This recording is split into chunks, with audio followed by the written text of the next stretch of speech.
అగరబత్తిల వాసన కానీ, సాంబ్రాణి పొగ కానీ, లేకపోతే పర్ఫ్యూమ్స్ కానీ, ఇంట్లో ఉండే పొల్యూషన్ కానీ అన్ని కలిపే కదా మన ఊపిరితిత్తులు ఉక్కిరి బిక్కిరి చేస్తున్నాయి.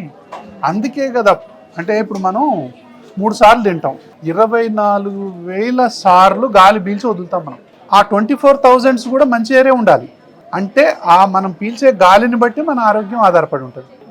ఈ గాలి దేన్ని బట్టి ఉంటుంది? పర్యావరణాన్ని బట్టి ఉంటుంది. ఇంట్లో ఉండే ఇండోర్ వాతావరణాన్ని బట్టి ఉంటుంది.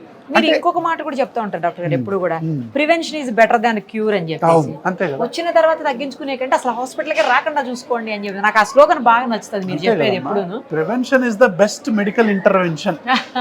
అంటే ఏ సర్జరీ కంటే, ఏ మెడిసిన్ కంటే, అంటే అసలు రాకుండా చేయటమే కదా. ఇప్పుడు నేనేం చెప్తానంటే, బావిలో పడ్డాడు ఒక వ్యక్తి, అప్పుడు మనం ప్రివెన్షన్ గురించి మాట్లాడకూడదు కదా, అతను ఫస్ట్ తీయాలి. ఇది హాస్పిటల్స్ డ్యూటీ. అందులో పడకుండా చేయటం అనేదే ప్రివెన్షన్.